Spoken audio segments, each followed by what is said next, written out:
Okay, we're at the NAMM Show 2010 at the Mapex booth with Joe Hibbs. And Joe I've known for 25 years. An awesome individual. He works artist relations with Mapex. Artist relations, product development, and key accounts. So Joe is very involved. He's a drummer. Yes. And Joe, how'd you get started? It's interesting. I got started when I was a kid. On Saturday, I never had anything to do. So I'd catch a bus, ride all the way to downtown Houston. And there were two music stores downtown, Parker Music, H&H Music. I would spend a couple hours at Parker Music just walking around looking at drums. I was just fascinated. And then I would walk 4 blocks down to H&H Music because they carried a different brands. I just walked around looking at their names, asking questions. And so after doing this for about 4 or 5 weekends, a gentleman at H&H Music, his name is George Red Adolph Novak, he said, you know what, if you're going to come down here and look at drums and ask me questions, you're going to have to go to work. He gave me a wrench and a cloth and told me to go around and dust off all the drums and tighten up all the ligaments. And at that period of time, he paid me out of his pocket. So I was a kid, I was about 9 or 10 years old, in a big music store, working, a guy paying me, and I thought I had died and gone to heaven. And it's a strange thing that sometimes you can go through life not really thinking about what you're going to do, but things just keep happening, okay? And I don't think it's because of luck, it's just you keep applying yourself, you keep learning things, you keep working harder, and just more doors just keep opening, okay? Because I never thought about it. Like 9, 10, 11 years old, cleaning drums and doing this, I never thought I'd be here. Never thought about it. But one thing leads to another, and I think it's all because whether you know it or not at an age, there's something that you like to do. Whether you realize it could be a life, or whether you realize it could just be something cool. And that's really how it happened. And I have to say, it's just because of one gentleman being generous enough to say, hey, you know, if you're going to hang out, you're going to have to work. Wow. And that's what happened. So then, after that, you ended up working with some different firms? Well, after H&H Music, I sort of figured out at H&H Music, I went from H&H to a store called Parker Music. And after I was there for a few years, I sort of realized I'd sort of done what I wanted to do. So that's when I went 2 years on the road playing drums. 2 years on the road playing drums with 5 other people convinced me that's not what I wanted to do for a living. Okay, because it was like therapy of it. You know, you got 5 different people, 5 different personalities. I couldn't take it. So I came back to Houston, went back into retail a little bit, and then from that I went to work for Promar as a sales manager, artist relations. I think I was there for 3 or 4 years, then went to work for Hoshino, Tom and Runs. And I was there for 13 years. And I left there, took a year off, and after about a year of doing nothing, you get bored.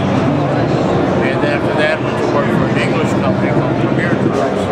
I was there for, I think, 5 years.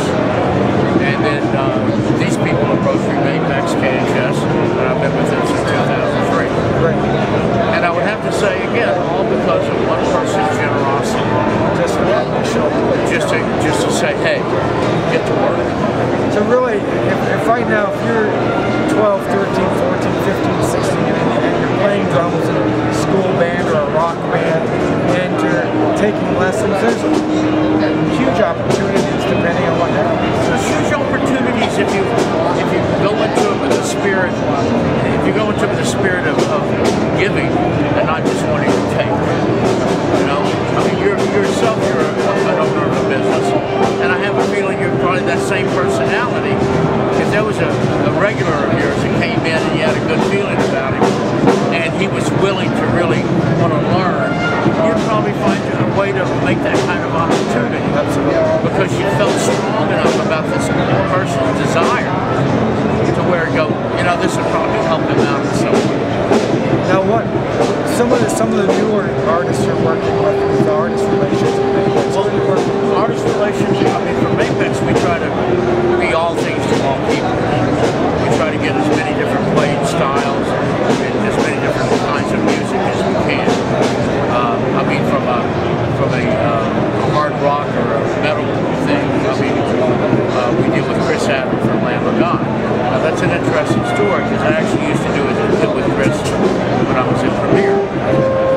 And that's an interesting story just because it's taken that band that long to actually get to a point where they're at. It's taken them 9 or 10 years to get to what I call above the radar.